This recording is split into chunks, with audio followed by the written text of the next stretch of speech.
We won the war. I'm sorry. You call that winning?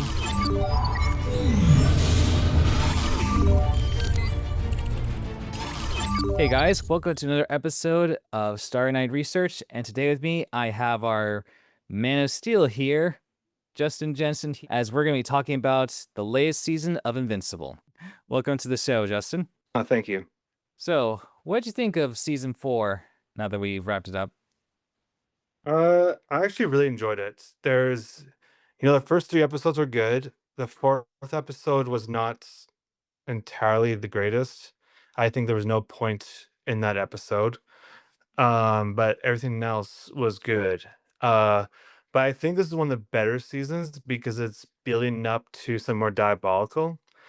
I still don't think there was like a peak episode in this season. Like, I think the ultimate peak episode was episode 8 of season 1, but this season had a lot going on. There was a lot of action, but I think the biggest downfall of season 4, in my opinion, was episode 4. I thought there was no point. It was just something that was added to the story with no context to the rest of the episodes. It was just like, hey, Mark's going to go to this place called Hell and going to help these demon kind creature things. I don't know what they're called in my head right now. And they fight this Volcanica or whatever her name is. Yeah. Down there. But there was no these characters never came back, or they were never before. I mean, the characters were in past seasons, but it did not line up with the rest of the story, except the very end of it when Omni-Man meets Mark at the house when Mark was on the roof. But the whole episode, like majority of the episode itself, had no correlation to the rest of the season. I think that's my biggest criticism of the season. Otherwise, it was very good. I know some people were a little more reluctant to the episode 8 of the season. However, in my opinion, I don't think they want to be diabolical because it had to be like, because if they did something that was more climactic in that episode, it will leave on such a big cliffhanger to season 5. This way, that kind of just gives a warm up to the action, what's going to happen in season 5. I just think it would either, if they were more dynamic and more action based in the last episode, it would either leave on a big cliffhanger or it would be too rushed. So I think they did a good job not having a slower paced episode to finish off, leaving a good cliffhanger for you to be excited for the next season. Yeah, I definitely agree because actually prefer it that there is a bit of aftermath, especially after episode 7 with everything that happened. I mean, the animation budget really went hard with that episode, seeing planet Viltrum blown up. Yeah, And I it was definitely, definitely the best. That was definitely the best episode of the season, in my opinion. yeah, just seeing everything just go horribly wrong because I agree with Cecil. Like, how do you call that winning? Yeah, And no, and I gotta say, as looking up with voice actors, it was such a treat for with Emperor Argall. He was voiced by Frank Welker, who was Megatron, or no, yeah, yeah, Megatron. Just to go, with Thetis being the voice of Optimus Prime, I was like, that's just perfect. it was really good. It was a really good choice for a voice actor. Yeah, and I definitely agree with you. For the Herm episode, it was like kind of filler, and which is ironic because the rest of the season, like before episode 4, they just were wrapping up quite a lot of plot threads from earlier seasons, like with the trying to think, the Sequids, seeing Titan and the Criminal Order, along with those fast aging aliens. I think the Flaxons coming back.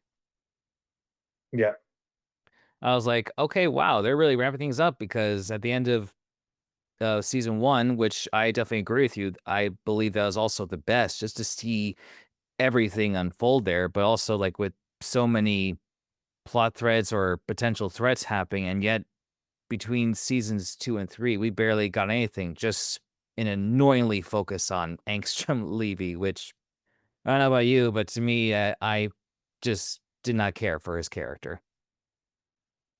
Mhm. Now there's a few characters I'm not kinda like, okay." Um, I I do think the thing about season 4 I'm sorry, episode 4 of season 4, if we go on this, is it just, like it was just a random episode. It could have been of its own TV show in a sense because it did not fit with the plot of the rest of the season. It was just, "Oh, here's another battle. Here we go. Done, done, boom," and then it was over. But you don't see these characters at before this episode, and you don't see these characters after this episode. It like, even like, they say it's a filler, but it's more of, like, another story. There wasn't a filler. There was no information in the episode that we could use for the other 7 episodes. It was just like, and it was the most poorly rated episode, and for good reason.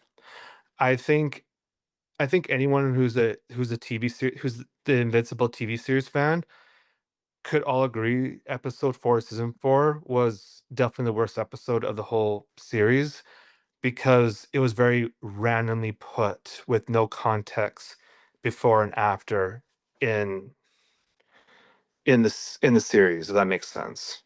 Yeah, I definitely agree with you because, like, I almost forgotten about Damien Darkblood after season 1 when he was sent back to hell, and then just, like, finally, okay, so, like, what, 5 years later, now they're trying to do something? I just like, hard to say nowadays with so many shows and movies that people go through, including Marvel.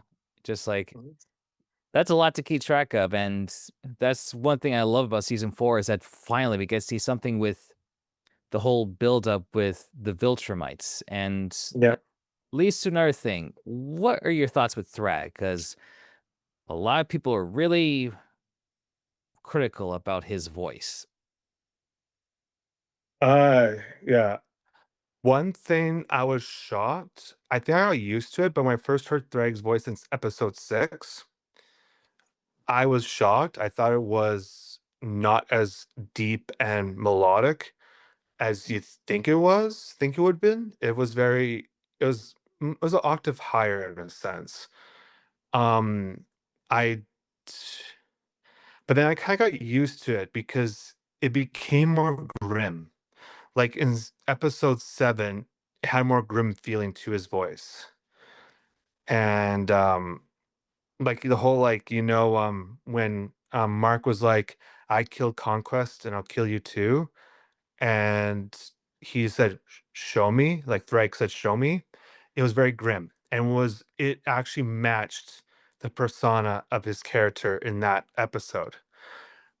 So like I became less critical of his voice in episode 6. I was critical, but then it became more understanding. I kind of got the melodic of the undertones of his voice leading to the other episodes. Yeah. Yeah, I wanna say, yeah, for I my opinion definitely changed once we got to episode 7 where we saw his backstory, where his position was, and it's interesting that how insane he became because he's just trying to keep the old traditions of his planet, but taking it to a very extreme measure. Because I mean, it part of the plot kinda reminds me of General Zod's goal from Man of Steel. Yeah, it had those kind of vibes too. But like, of course, I love Man of Steel. I don't care what anyone says. Man of Steel is the best Superman movie in the history of Superman movies. And I know there's argument on that, but I stick with my guns on that one. Well, like, when I did a ranking amongst, the community to vote, Man of Steel was number 3 in the DC EU side of things. Mhm. And I definitely But agree. yeah, It shows, yeah. And I really like that yeah. shot when Thrag was challenging Invincible, like, "Give me your best shot," and just how he basically just did a Mhm. headbutt against his fist. I was like, "My god," like, that's, like, one of the best shots I think I ever seen, maybe second the plant to the planet being destroyed. Yeah. I think that was a very dynamic episode in a lot of ways, and I definitely enjoyed what they brought there. Um, Even like, but there's some like if we're gonna go talk about now, we're going to talk about if we talk about like annoying characters, Oliver. I'm so annoyed by Oliver, and it's almost like he's like and it's kind of funny because he is bug like minded, and it's almost like like he's like a typical teenager with the bug mind, which we know he's half bug. Mhm. Um, but like he doesn't think of consequences. Like, no, Oliver, don't do any of this. And he's rash and goes attack Thrag. And when he went to attack Thrag, my initial thought was like, oh, sweet niblets. That was that like as soon as you saw him there, I'm like, oh, sweet niblets, he's done. And I he just the kid just bothers me. Like it's so annoying because it's like every single time he does something, something bad will happen because he's been told not to, he's been told to do it this way, he's been told that way, but he's like, "No, no, I'm awesome because I have super strength." But I keep and like but he doesn't pay attention to the characters he's going after are more likely stronger than him. Yeah, I know, it's like he's what Mark used to be in seasons 1 and 2, where he thinks he can handle it just because now he has superpowers, but Yeah. though I think it's just worse just because the fact that Mark has been a really good mentor for Oliver, but yet, like, he was told not to engage Thrag alone, and yet he did it anyway, and what's even worse is that, like, even though, yeah, Oliver thinks like a teenager, but he's only, like, what, I think, like, maybe not even a year old, maybe, probably a year or 2 at most. Yeah. Yeah, I forget, like, how fast time is going here. Yeah. Like, because you think like, "Oh, okay, I guess." Yeah, you sometimes forget that it's been a short period from the conception of Oliver to now, and you're, like, thinking, "Oh, like, Mark is just aging," but you forget that Mark is still, like he's probably 20 now or something? Yeah, I remember when Cecil mentioned that he's not even old enough to drink yet. Yeah, and so, like, Oliver has not really grown up. He's still, like he has a bug-like mind, but he's also has a childlike mind. He doesn't understand consequences, and, yeah, so I but he's still, like it's kinda, like, irritating, though, with him because I know he wants to help, but it's just like, "I'm awesome because I'm a kid who can throw a car." Yeah, Uh, pretty much. but yeah, and, speaking of Oliver, I'll have to give it this. Even though this was more of a slower scene, I think a good scene was the build up a relationship between Omni-Man and Oliver, the father and son kind of, like, dynamic growth they had while Mark was healing. I think that was a very good thing because it kinda brought the arc of Omni-Man a bit because Omni-Man, out of all the characters in this whole series, we gotta be honest, in my opinion too, but I'm gonna say honestly, I think majority of us agree, Omni-Man has some of the biggest arcs as a character in the series. And you see that passion he has for Oliver, has that passion for Mark, he cares about his sons in such a un-Viltrumite way, I guess. And, you can see that growth, and it's also kinda make him weaker in a sense because he doesn't have, like, the dynamic goal of conquest. He has his conquest is, like, no longer like, "I gotta take over Earth, Viltrum, etcetera." He's there to try and be a loving father. So I even think that's gotten weaker as his superhero powers, but It's definitely Omni-Man has one of the most incredible arcs of this series because he goes from here to there to here. He's Viltrumite, he is human, etc. Like it's very dynamic of how he is built as a character, if that makes sense. Yeah, it does because I love that second episode of this season where we see his background, and I like the fact that for young Nolan, he was voiced by Talon Warburton. Yeah, Uh, yeah. Yeah, and I gotta say, like, wow, it's amazing how strong Viltrumite genetics are, just because young Nolan just looks so much like Mark minus the eyes. Yeah. And yeah, Well, it's true. It's just it was so cool just to see Nolan with Alan visiting those different plants where it was kind of, I guess, could say an apology tour to the worlds that Nolan devastated to just try to stop potential threats to his people, and now he's trying to recruit them for the coalition. yep. Yeah, and it was such a great scenes they had with him and Debbie together, which I mean, I would say, yeah, he is trying to change, but just sometimes saying sorry isn't enough. And I definitely agree with Debbie in some ways. Like, yeah, she was right to like trying to punch him, even though she injured her hand a bit. I It's hard to forgive someone. I still have a heart for Omni-Man. I mean, like, I think it's because I cosplay as Omni-Man. I do like the character, and I think I play a well-adjusted Omni-Man when I cosplay him. But so, like, I understand Debbie. Don't get me wrong. Like, as a human, in a human sense, I understand Debbie. But as a beloved character sense, I'm really on the Omni-Man side of things. And that's just because I enjoy cosplaying and I have a connection, if that makes sense.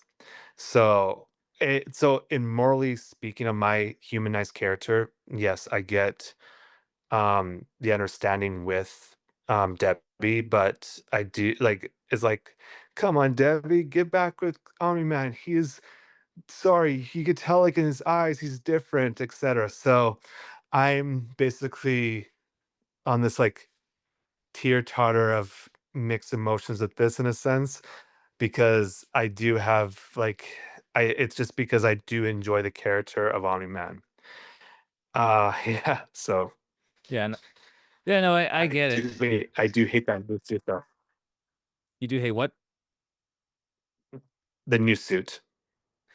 Uh, I love the original. I love the original. I just love its classic. It looks great. This new suit's so bland, and I get the coalition suit. I get it.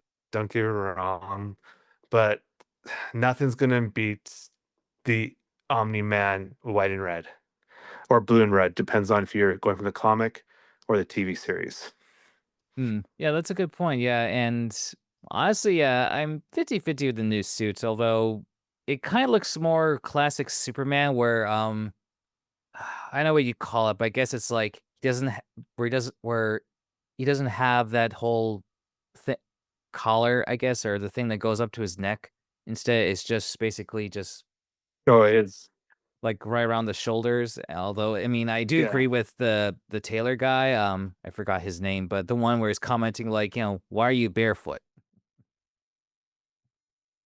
Is it art? Is Yeah, art? yeah, Art. Yeah, that's Taylor guy. He was commenting on like commenting, why are you barefoot? Mhm. I speak of the suits because I have a couple Omni-Man suits, and there's an Omni-Man suit I have that is not red-legged, it's white-legged. So the red kind of looks like trunks, like Superman trunks on it, but Huh. it's white-legged instead of red. And so I'm thinking, but I have like a couple of capes. I got a cape with it, but it's like one's like twisty tie cape, so it's just ridiculous. So I'm gonna go to the tailor and sew the cape onto the suit. But it's like a red cape I have, but it's not like the greatest cape. It's just one like flimsy fabrics, if I may, if flimsy fabric red. However, I have my Man of Steel suit that's too small for me. Like, you can't zip it up on me. Like, it's not. It no longer fits me. But the cape I still have, and I'm thinking of using that cape instead for that suit because it's red, but like it's so thick and broad and so I'm thinking about using that as the cape for that suit because it just made me look better, in my opinion, when I wear it. Yeah. But I do agree with like art on that. But at the same time, I like the red up here, the red spandex up to the neck. I think I like this is very unique. It's unusual. It's different.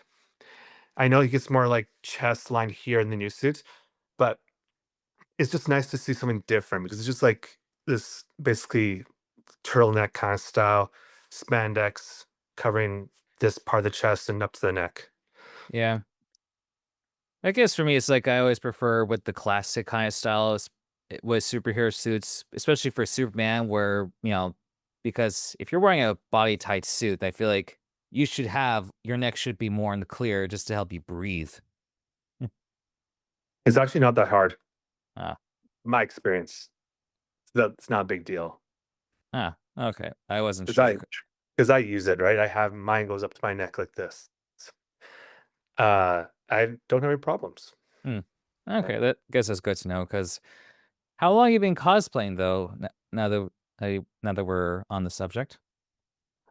Cosplaying 2000 and I've wore a couple of my superhero suits at like parties in like the tens, like the two to 2010s. But like I never went to a cosplay event until 2018. And and I was doing Superman, I had my classic Reeves, which is getting like tattered a bit because it's stretching out completely because I'm a bigger guy now. So I might have to get a new one in the future, but costs money. Mm. uh, but I've been cosplaying Superman a lot. I've done a gladiator at a bodybuilding show, for as a mascot. Um, but and I studied Omni-Man. I think that's really kind of grafted more for me because with the mustache and my hair, and when I dye my hair the Omni-Man way, I have such an appeal look, and have I I do well with it, and people recognize that they love it on me. I get way more attention as Omni-Man than I did as Superman, and I think it's because of how I pull it off. Um, when I dressed as Omni-Man at the Arnold, within 45 minutes, I probably took 200 pictures with individuals in 45 minutes, and it was nuts. It was like nonstop pictures of me, and I had a lot of fun doing it. It was interesting, it was different, and and one of the best part of all of that is making people smile. I love that fact of doing cosplay randomly, even like going to public spaces that are not cosplay events, but like go to the mall just for the kick of it, or go to the gym just for the kick of it, and watch people smile, whether it's a smile of genuinity or smiles like, what a loser.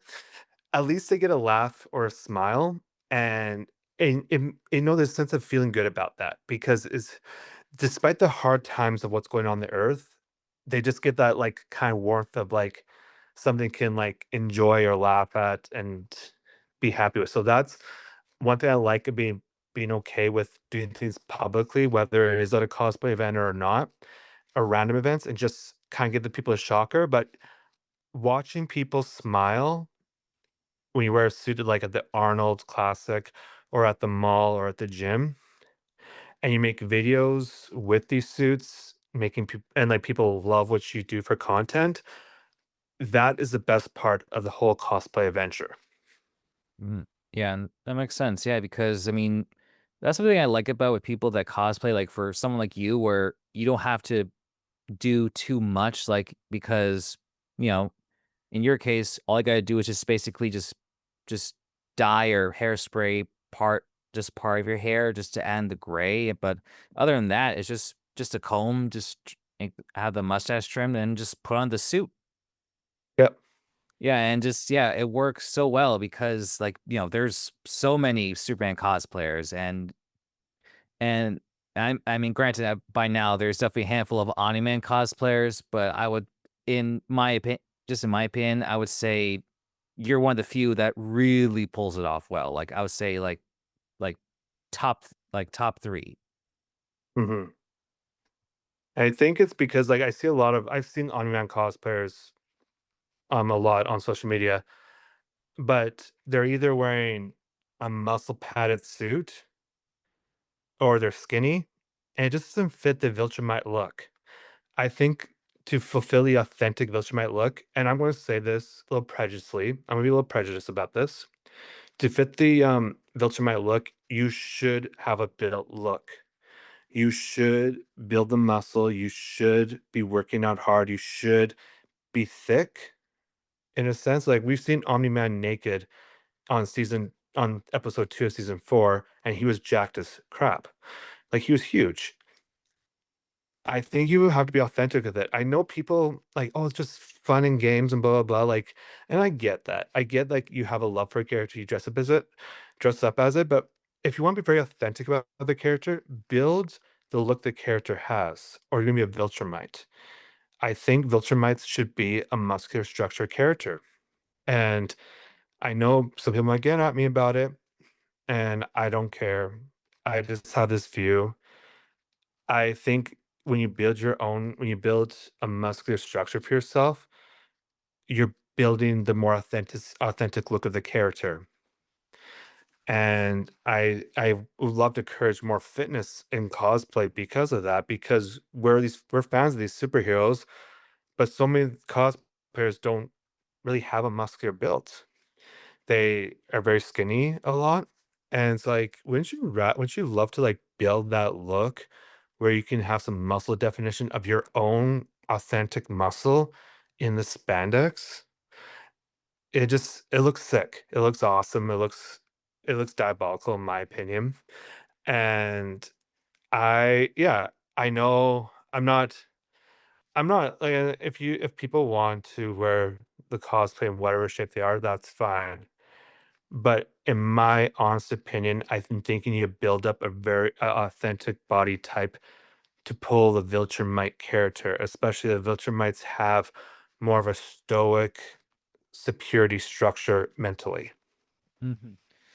Yeah, no, I definitely agree because I say for cosplay, there's definitely different levels. Like, and I would say for with you, you're a professional bodybuilder, so yeah, I mean, just in general, you do keep yourself at a very, you do keep yourself to a, very timely regimen, I would say. So yeah, I would say whether if it's Iron Man, Superman, or I don't know if you do any other characters, but yeah, I would say it really helps show off the progress. And Mhm.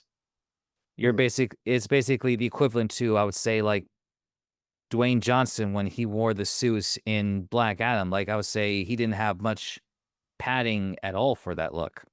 No, I've done Spider-Man once for fun at the gym. It was just a cheap one at Amazon. Looked all right. But I probably get more of a better one, like going like print costumes or something like that, that actually glues around the calf muscle instead of kind of being a little shaky on the calf muscle.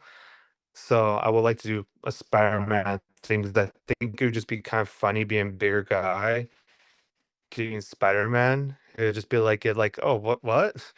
And so probably get when the cash comes in, I would do that. But yeah, I think because like you seem to have seen my Omni-Man suits. Even recently, I made a reel a couple weeks ago from the gym as Omni-Man. There was one shot I got where I videotaped myself like going putting from my arms to my side and then coming up and crossing my arms. And it looked nuts. The lighting, all that. It actually had a very secure look with that character. And I definitely have to like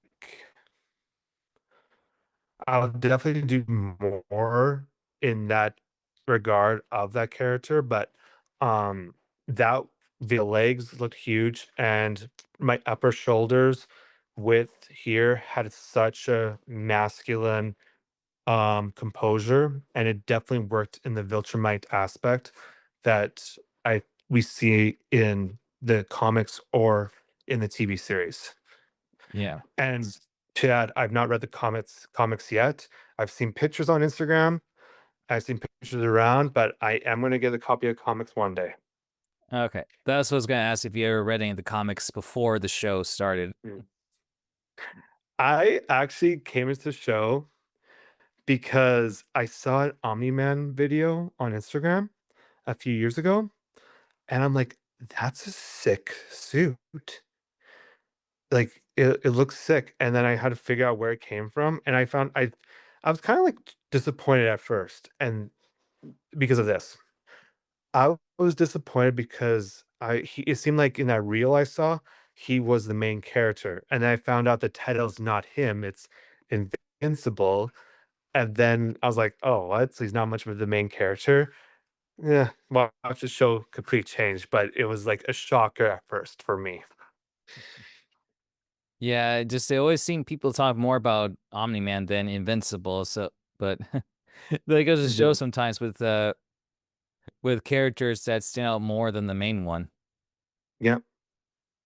I think it's because of the arc, like I said, Omni-Man has a huge arc, probably one of the biggest arcs in the whole TV series. So I think there's people have more connection to that character. Definitely agree. So, and it is kind of funny how people were commenting that for the TV show, a couple of Viltrumites don't have that like lean bodybuilder aesthetic. It's more like where they had like Lucan, like how he has a bit of like a muscle gut kind of thing. Pudge. Huh? Yeah. Pudge. Yeah, whereas yeah, but you look in the comics, it's like, he's more it's not like that. So it makes me wonder like why make that change? They're being more inclusive. I do like I do what's funny is that okay, so when you lift heavy, I don't like if you watch someone lift heavy, like have all the weight on their back when they squat, your stomach sticks out. It's Hmm. just natural to how the body works. And I was squatting 6 plates aside in my Omni-Man suit. Of course, my stomach was sticking out a bit. As someone commented on a bro who took my video to add to his reel and said, "This guy looks more like Lucan." I was like, because I can't suck in my gut when I'm squatting a hefty amount of weight on my shoulders. That's not how it works, you asshole. So, but otherwise, I can hold my stomach in and I keep the Omni Man look. But it was just like this guy didn't think about like in the current predicament of where I'm in right now. I'm literally have 6 plates aside on my shoulders. There's 12 45-pound plates and bar on my shoulders. So yeah, Yeah. as some people make comments on like the strangest things too when you're watching. Like when people like complain about episode 8 not being a good finisher because it's too slow. And I thought it was fine. And the reason being, as I said earlier, um, I I think it should have not been fast paced. I think it should have had that kind of like gradual like this to finish the season and you have like a hang off a cliff to prepare for the 5th season, because I think it would just cause a lot of chaos if they try to make, like, this battle and eruption at the end in the last episode. It'll either be rushed or just leave a lot hanging more questions leading to season 5. Yeah, no, I definitely So, agree. mhm. I think it finished well for season 4. This show has a lot of twists and turns, but honestly, the story is very good. The story stays pretty well. And like we said, the biggest complaint we had the whole season was episode 4. It was not necessary, but um if I see all the complaints on social media about Invincible, that's the one complaint I do agree with was episode 4. Yeah, same. I mean, Mm. we're probably gonna see something build up after that. But we'll see. We'll see. It'll be in either in season 5 or some later season, if at all. But Mhm. only time will tell for next year. Yeah. But at least we know that for Conquest, he is not coming back. Yeah, no. I, and I kinda wish he had more of a longer part about him in the series because he's like in, out kinda deal, like, it was like, "Do, do, do, do." So he didn't have, like, the greatest role, but he was very memorable.